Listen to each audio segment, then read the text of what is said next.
Hello everyone, welcome back to my channel. And if you are new here, welcome back. You've been missed. If you're not new here, welcome to the crew. So on today's video is going to be about pretty much what's going on in dating and just some tips, some helpful tips that can improve your dating life or dating experiences.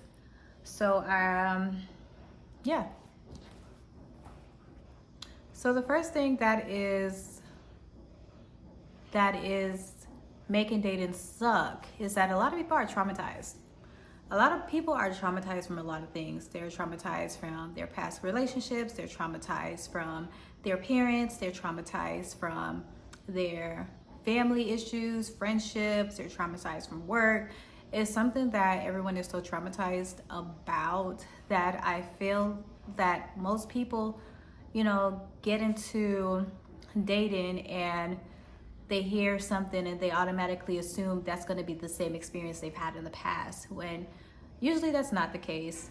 For example, two people can go through the same type of trauma in life and overcome it differently in life. But I also realize a lot of people just traumatized from a lot of things. They hear something and it kind of just sparks something that they've been through in the past, and it's something that they just kind of like not want to pursue the other individual any further.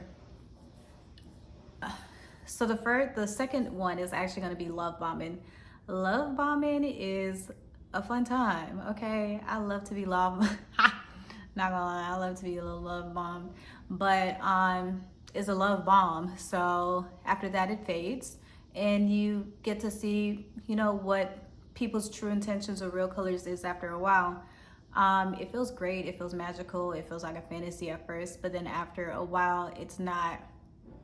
Love bombing is not really realistic. So people come really hard when they like someone and trying to pursue them at first. So promise individuals all these things they're gonna do, things they're gonna buy.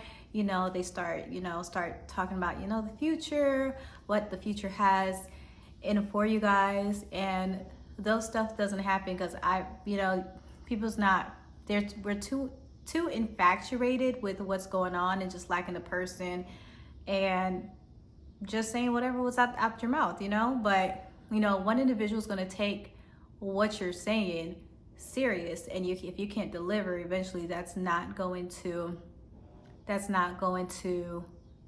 last long. So there is a lot of love bombing.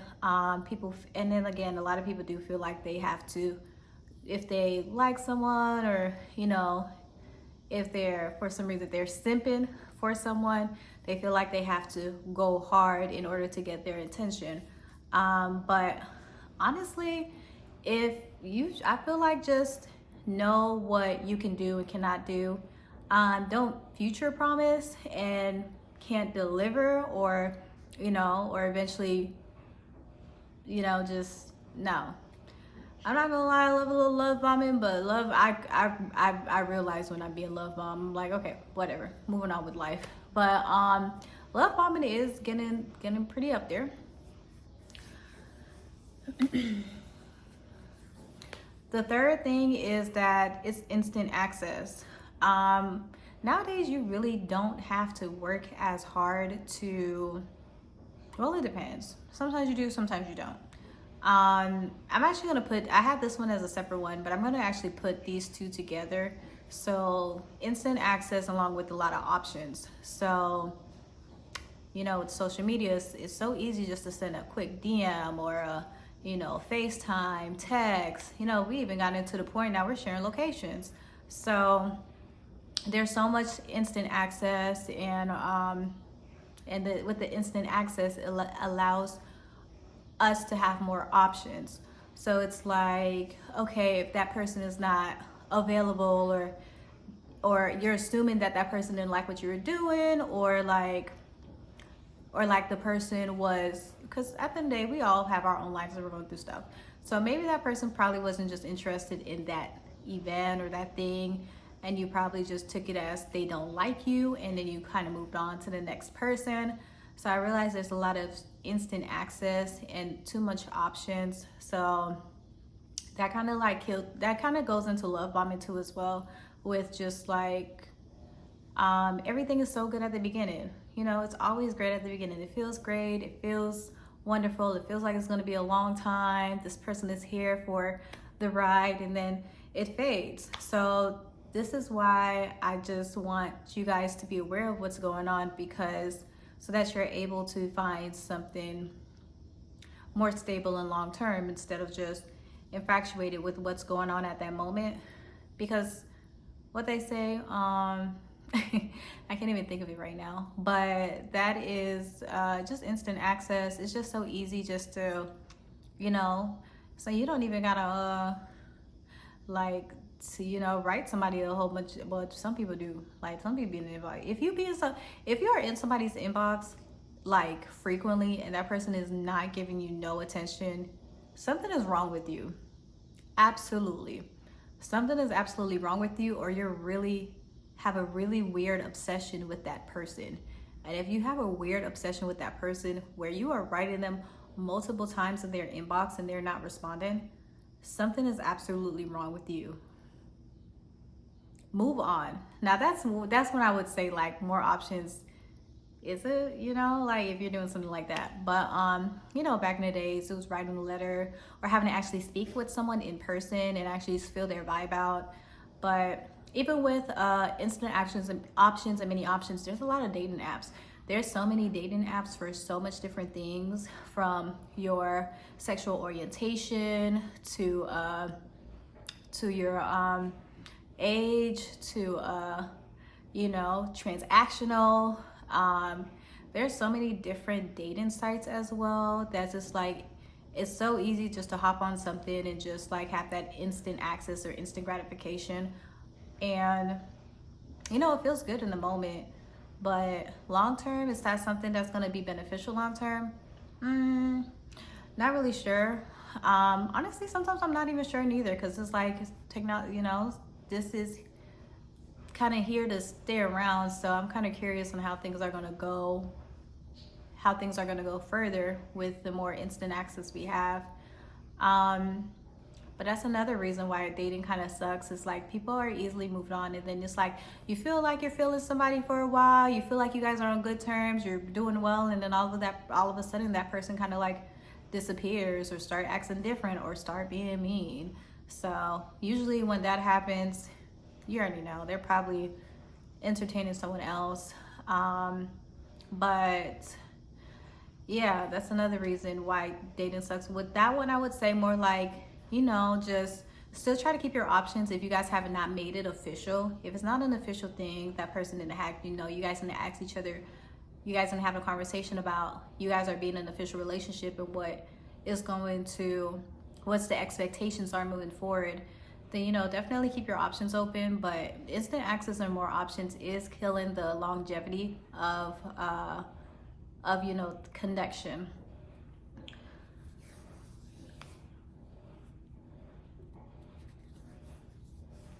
The third one is comparison and insecurity. So when dating, and you know, I mean, I know now when where is it coming from. But like, you hear certain things and you instantly start like comparing, like, you know, some people think like, is this person good enough for me, or am I good enough for that person? And you guys, it's literally that person probably literally doesn't have that on their mind at all. And the fact that you have that on your mind and you're instantly comparing, and insecurity, comparison is the thief of joy. Remember that, ladies and gentlemen. Comparison is the thief of joy. So it's no way you can have a healthy dating situation with that person if you're too busy comparing other things or what they're saying or what they're talking about, because now you're killing the joy of the relationship.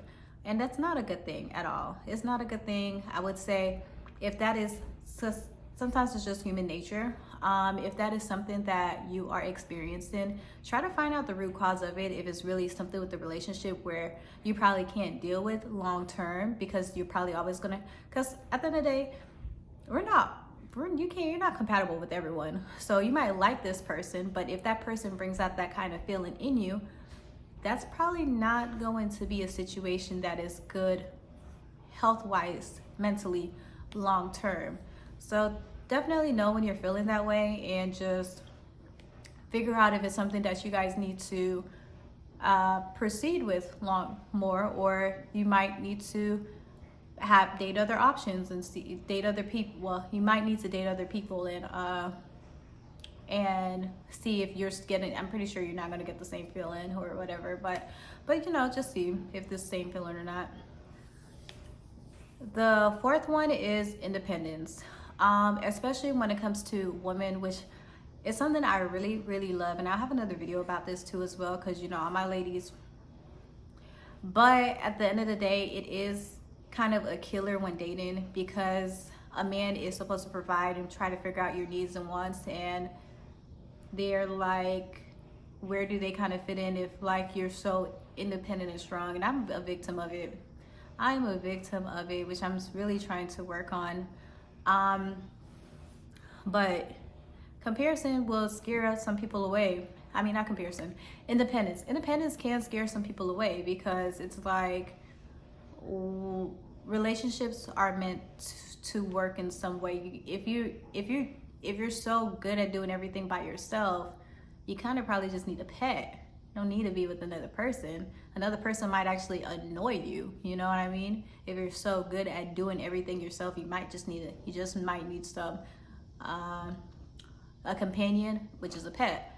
But relationship doesn't work that way. You build that feeling and emotions off of what you guys can do for each other.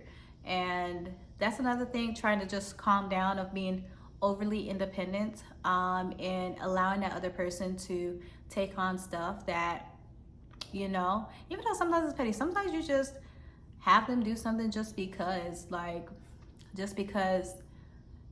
you want the relationship to work. You want that person to feel need. Realistically, you guys want to feel needed in some way, somehow. You want to feel needed in some way, somehow. You want to feel needed in some way, somehow. Okay? Okay. And I actually had 7, but guys know I put 2 together, so this is going to be 5. And the 5th one that I've realized is a killer when it comes to dating is substance abuse. Substance abuse alters your mind. It can alter your emotions, feelings. Now, it is a killer not only to yourself, but it can be a killer to those around you that's trying to connect. So when it comes to, and then also as well, if you do a lot of substance abuse, your mental is going to start decaying some way, somehow, or your health, mental or health, either one.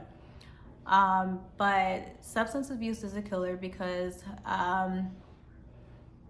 it alters things, and sometimes when you do it too much, it actually can cause irritation. And it's like it's conflicting, because it's going to, instead of just like it being about the substance abuse, it's about something else, like make it about something else, like like work or family or something. And it's not really that. It really comes down to the amount of substance you're taking in. Maybe work is actually not that bad. Maybe with friends and family is actually not that bad. Maybe the substance abuse is altering how bad it is, and probably with your other relationships too. So that's another thing I've noticed. So I want you guys just to be mindful when dating, because there is more things that just makes it a little bit more toxic to find that partner.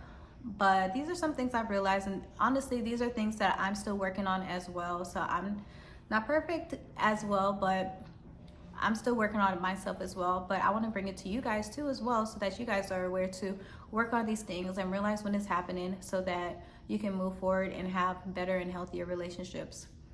Anyways, if you guys are new here, remember to subscribe. If you guys are been here, make sure you like and comment. And yeah, toodles until next time, you guys. Thank you.